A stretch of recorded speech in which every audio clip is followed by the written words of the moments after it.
This is the Comics Gazette. Now, here's your host, Connor Murphy.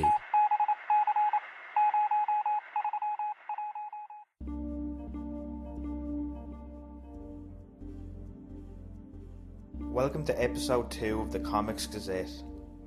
My guest this week is Anthony Cumia. This is a great guest for me personally because for years I've listened to and loved this famous or infamous radio show Opie and Anthony until the show's run ended in 2014 after 20 years.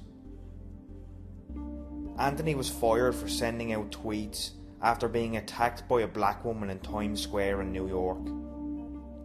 The company SiriusXM, which was showcasing Opie and Anthony, said that the tweets were too racially insensitive.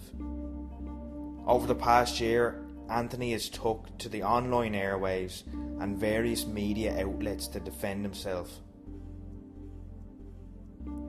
The story has been covered extensively, so I just briefly touched on it.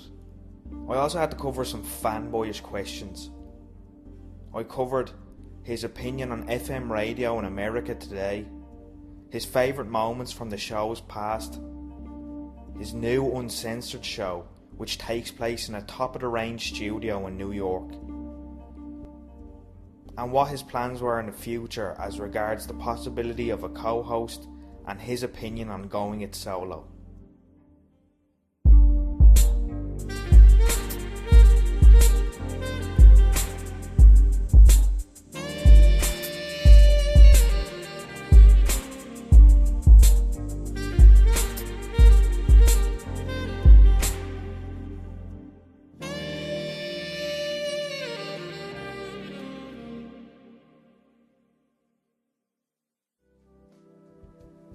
Hi, Anthony Cumia, exiled radio host. Said a few things that offended some people. Well, get ready. The Anthony Cumia Show is premiering August 4th on anthonycumia.com. Uncensored, unrestricted, no bosses, no management. My show. Finally, I say what I want. I don't have to take shit from anybody. Opie and Anthony co-host Anthony Cumia fired by SiriusXM. Pulling the plug on Anthony Cumia. Anthony has been fired After he posted a bunch of tweets. Outrageous comments. Anthony Cumia fired For his seemingly hate-filled remarks on Twitter. I wanted to make a point, and boy, did I ever. We are a country of free speech. You're allowed to say hateful and unpopular things. Everything that he said on the radio show. I go off on tears like this. I curse. I say horrific things about people that piss me off. His choice, his words, his experience. This is exactly who I am. Can a company fire someone for being a jerk? It sounds to me like SiriusXM has become the man.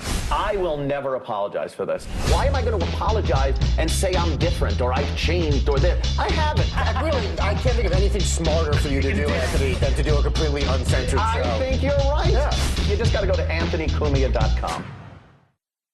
Alright, we have on the phone with us, we're very honoured of course, because this is the man as far as I'm concerned. There wouldn't be a podcast.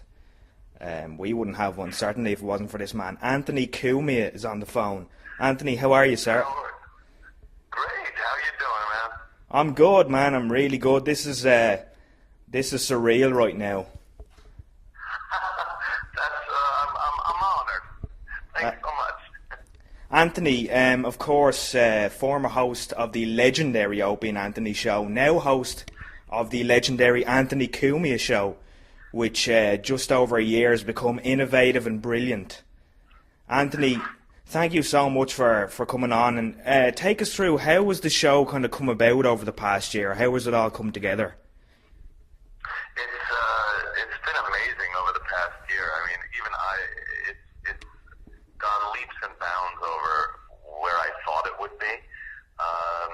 We started up about a year ago after they gave me the boot, threw me out of SiriusXM satellite radio. So I had a studio in my basement. I was just using it kind of as a hobby, and I decided let's go full bore, full blast with this thing. So we got HD cameras. It's full HD video, a very professional setup, and then started doing the show from down there in my basement. And we decided a few months back to get a studio in the city. So now we have a studio in New York City where guests are a lot easier to get. People don't have to come out, because I live about 25, 30 miles outside of New York City, so it's a little tough for some of the guests to hump their way out to my house. So it's a little easier now in the city, and it's been amazing, the progression over the course of the past year, where this thing has gone. And the best thing, not having a boss. Right. Not having anybody that could tell me what I can or can't talk about. Anything goes in pure, open, honest language, especially in this day and age with all the political correctness going on. It's kind of nice to be able to speak honestly and openly about topics. Yeah, that's great. I mean, and the thing about it is, with your show being completely uncensored, it just draws the fans in so much more. And as someone who spent years on regular radio in America, what kind of future do you think regular radio has now? Oddly enough, I think people have been talking about the demise of regular radio for years and years. TV, I think, was supposed to destroy it, or movies and everything else, iPods. But I think somehow it'll always have some place in people's lives. But the choices, the amount of choices out there now for people, it really does put it lower on the ladder, on the rungs of entertainment. People want stuff on demand. They want more choices. They want to be able to put together a list of programs that they want to listen to when they want to listen to it. Right. And regular radio just doesn't offer that. It's sort of relegated to background music now. If you think about it, I don't think anybody really has appointment listening to radio anymore like they used to with Howard Stern or with us in the afternoons when we were doing regular radio. So I think it'll always be there as kind of an old-fashioned background thing. But people want more, and they don't want to be force-fed something that somebody tells them this is all that's out there. Exactly. Yeah. And that's what we're doing. We're giving people what they want. They want to be able to listen to purely uncensored entertainment.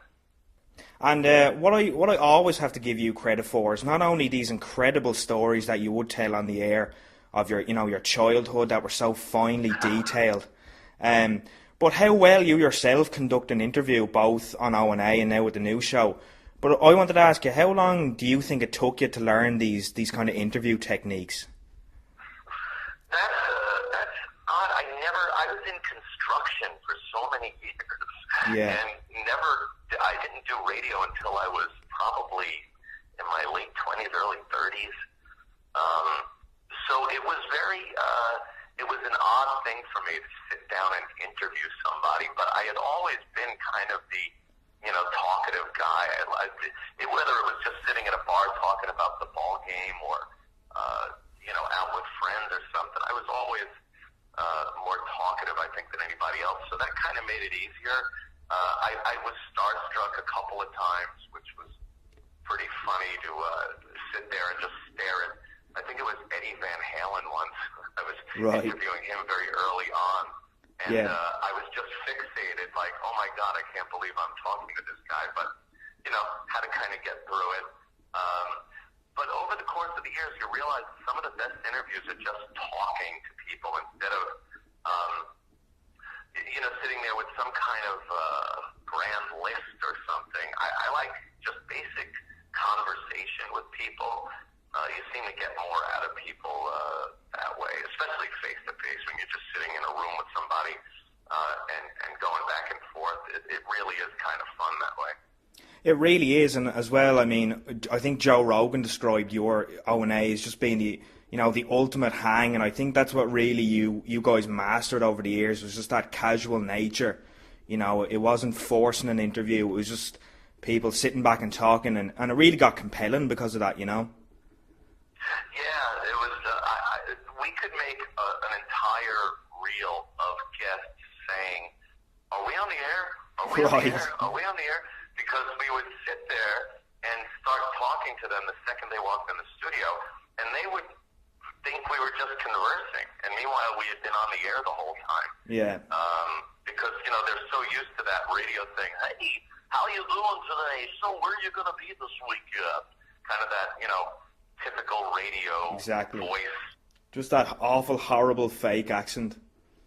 Yeah, it really is funny when they throw that voice on, and then when they're done and go to commercial, they're like, "Okay, well, pleased to meet you," and, you know, they usher you out the door. But, yeah, to have that hangout kind of a thing, and Rogan does that too. Joe Rogan, I did his show out in Los Angeles, and he's just amazing at that too. Just a really cool guy to just sit and hang out and talk with.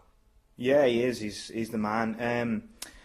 What really fascinates me, there's a couple of things, but the relationship you guys had with Howard Stern, and the fact that at one point you all worked with the same company.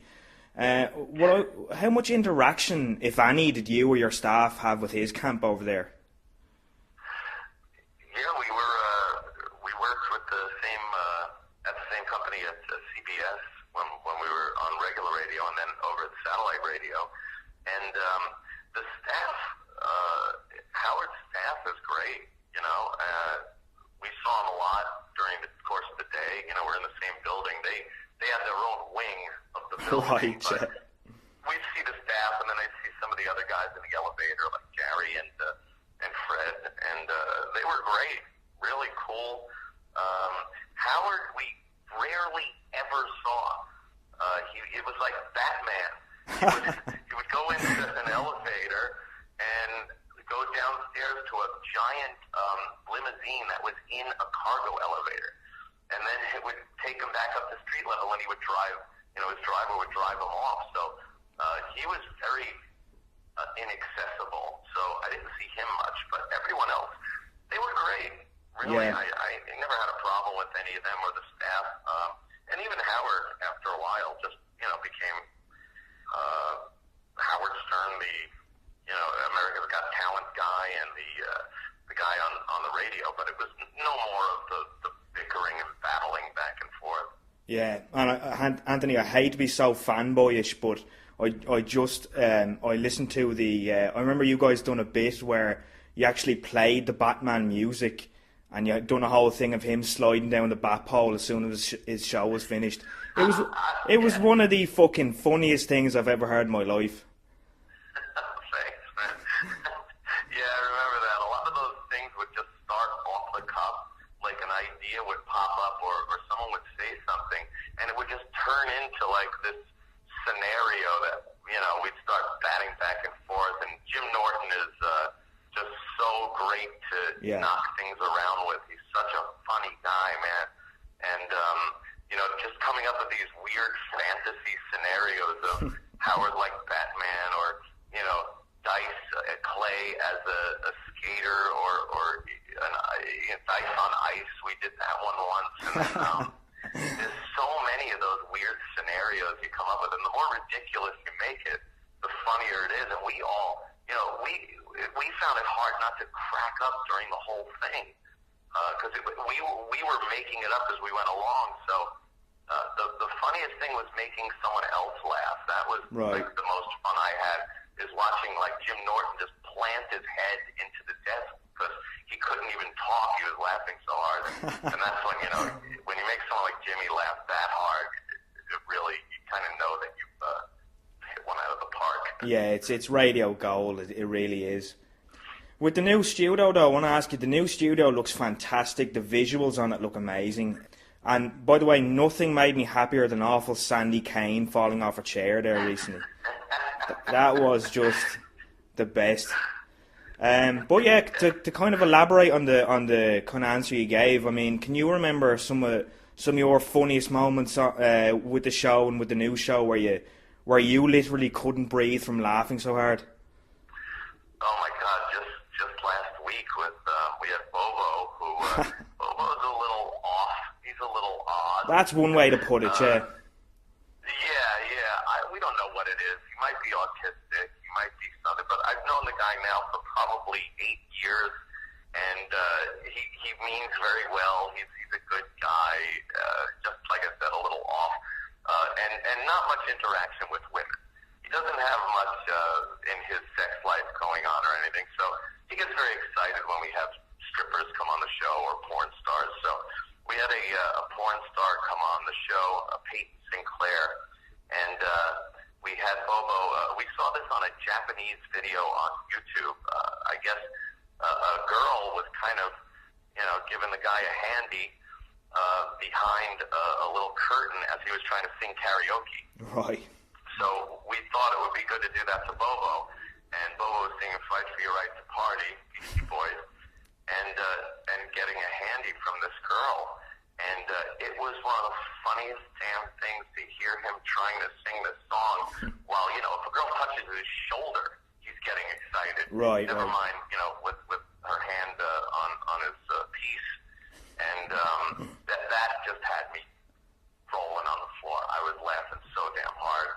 And as far as the old show goes, there's so many of those things we used to just go off on. I used to love doing the guy that would sell the sports memorabilia and baseball cards on TV, and we'd make up sports memorabilia, whether it was a sports figure that lost his hand or I think Britney Spears. We were selling Britney Spears' virginity one day years ago.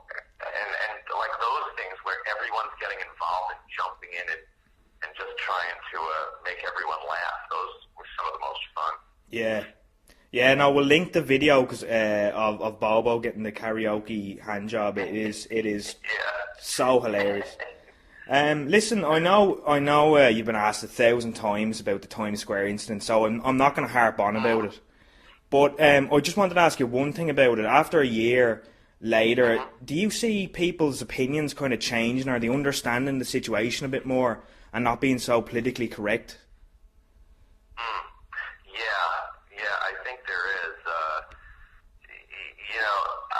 I kind of thought I was untouchable there because I was on satellite radio and it was uncensored, and I didn't really think I could get fired for what I was tweeting on my off hours, especially. Right.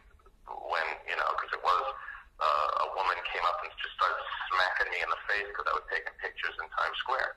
And, I tweeted about it and how uncivilized she was acting. And, I got jammed up and got in trouble and they threw me out of there. But I think opinions are changing. I think people are finally, maybe the pendulum swinging because people are annoyed with it. They don't want to be told what they can and can't say. I mean, there's a line to political correctness where once it just goes too far, people start going, hey, wait a minute. I should be able to talk about what I want to talk about and, point things out, or hot-button topics, talk about race, sexuality, women's rights or women's issue, misogyny. All that stuff is so sensitive now that people feel like they're having their freedom of speech infringed upon.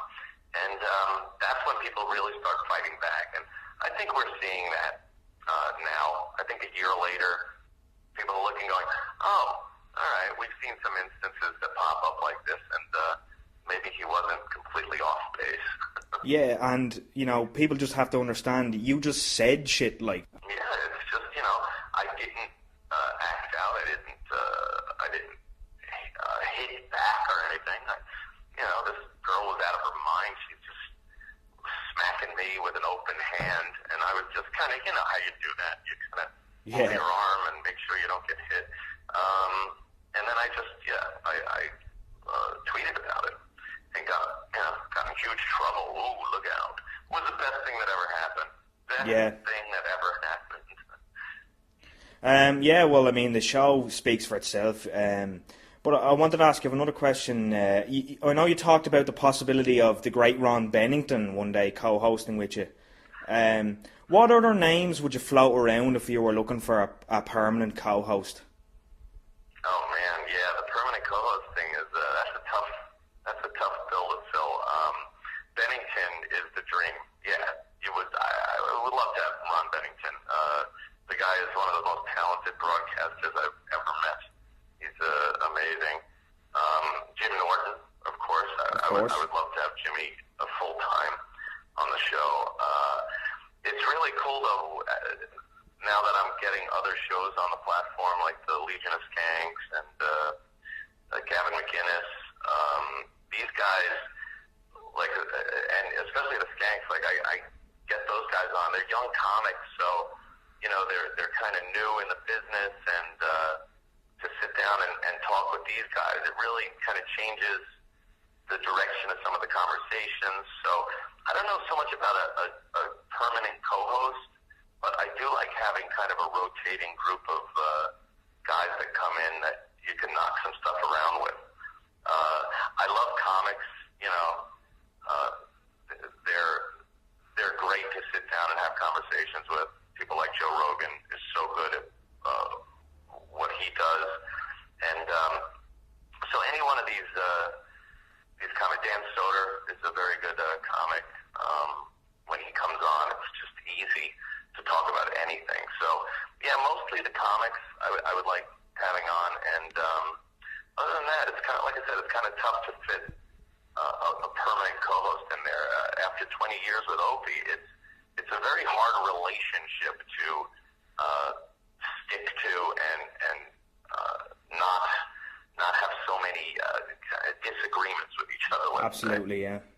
I wanted to ask you, because I don't know if you do know, but you have a huge fan base here and in the UK, and I have to ask you, do you have any plans maybe of touring with the show? Yeah, absolutely, and I would love going over to the UK. It's been a dream of mine for years. I have my sister and her husband go over just about every year, and they love it. They come back with great stories and pictures, and I get so jealous that I gotta get my ass over there. And I think taking the show over there would be a great way to,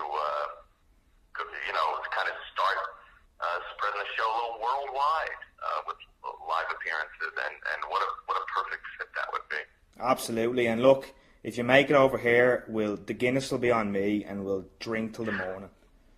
Oh man, I would love it. We'll get drunk as shit in Dublin, Anthony. I will absolutely take you up on that, man. You should. Absolutely will. Listen, Anthony, this was a fucking blast, man. You're one of my favourite people. And as I said, this show would not exist if it wasn't for you guys, and of course Ricky Gervais's original radio show. The two of them just got me into this. It got me into this field. So thank you so much, and thanks very much for calling today, man. Dude, that's so cool, and continued success. And yeah, like I said, if I get over there, absolutely want to sit down and have a Guinness with you. Let's do it, man. I'm gonna give out the plugs now. So to sign up to the show, you can go to anthonycumia.com, CUMIA.com, and it's Anthony Cumia on Twitter, for everything else. Thank you, man. Thank you, man. It's been great, and like I said, continued success. I think you're onto something here. Very cool. Thank you, buddy. Take care, man. Don't forget to follow us on Twitter @Comics Gazette. And go to our SoundCloud for weekly shows and the complete archives of shows we've done already. SoundCloud.com/Comics Gazette.